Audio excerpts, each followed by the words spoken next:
Bismillahirrahmanirrahim. Assalamualaikum warahmatullahi wabarakatuh.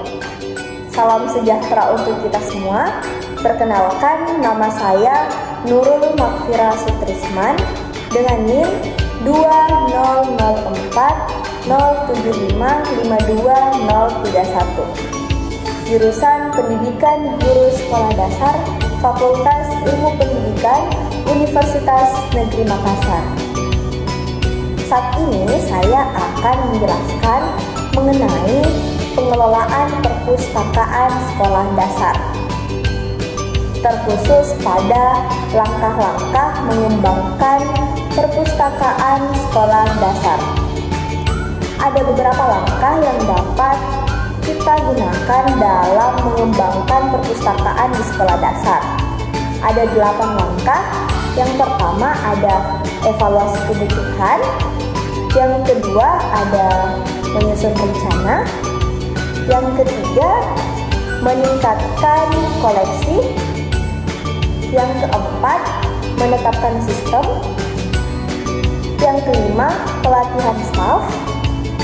Yang keenam mempromosikan perpustakaan.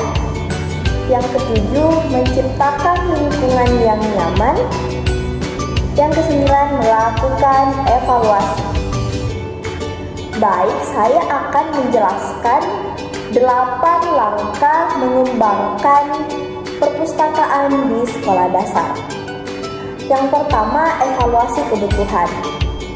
Pada evaluasi kebutuhan merupakan langkah pertama yang harus kita terapkan dalam mengembangkan perpustakaan di sekolah dasar. Nah, kita perlu mengetahui buku apa yang akan dibutuhkan oleh siswa dan apa saja yang tidak ada dalam perpustakaan tersebut. Langkah yang kedua yaitu menyusun rencana. Nah, setelah mengevaluasi kebutuhan, selanjutnya adalah menyusun rencana pengembangan perpustakaan. Rencana harus mencakup tujuan jangka panjang dan jangka pendek, anggaran dan strategi untuk mendapatkan sumber daya. Langkah yang ketiga, meningkatkan koleksi. Langkah selanjutnya adalah meningkatkan koleksi buku. Kita dapat mencari bantuan dari komunitas setempat untuk menyumbangkan buku-buku yang cocok untuk anak-anak di sekolah dasar. Selanjutnya, langkah yang keempat, menetapkan sistem.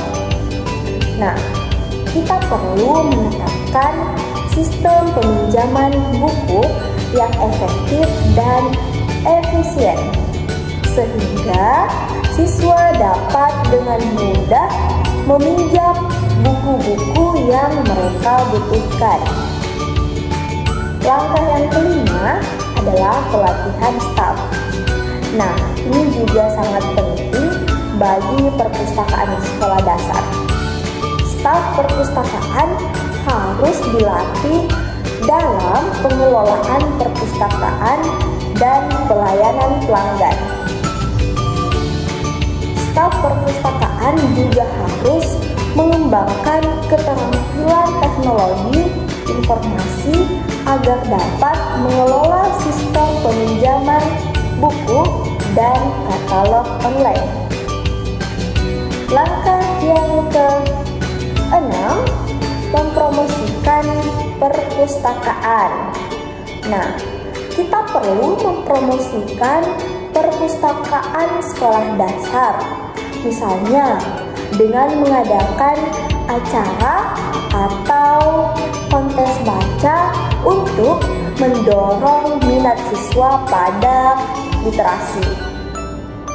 Langkah yang ketujuh, menciptakan lingkungan yang nyaman. Nah, ini sangat penting bagi seluruh perpustakaan yang ada dimanapun, baik di sekolah dasar ataupun di sekolah menengah pertama, sekolah menengah atas, ataupun di lembaga perpustakaan lainnya. Nah, lingkungan yang nyaman dan menarik tentunya akan membuat siswa lebih tertarik untuk mengunjungi perpustakaan dan membaca buku. Bagaimana mungkin jika perpustakaan tidak menarik dan tidak nyaman? Tentunya siswa akan merasa bosan, akan merasa jenuh jika perpustakaan tidak nyaman dan tidak menarik. Langkah yang terakhir adalah melakukan evaluasi. Nah, terakhir kita harus mengevaluasi kinerja perpustakaan secara berkala, termasuk penggunaan fasilitas, peminjaman buku, dan efektivitas program-program promosi literasi yang diadakan. Nah, evaluasi ini dapat membantu kita yang mengevaluasi keberhasilan dan menentukan apa yang perlu ditingkatkan. Demikianlah beberapa langkah yang dapat diambil untuk mengembangkan perpustakaan sekolah dasar. Pengembangan perpustakaan tentunya membutuhkan waktu dan usaha yang cukup besar. Namun dengan adanya perpustakaan yang baik diharapkan dapat memberikan manfaat yang besar bagi siswa dan meningkatkan kualitas pendidikan. Sekian dari saya. Mohon maaf apabila ada kesalahan. Wassalamualaikum warahmatullahi wabarakatuh.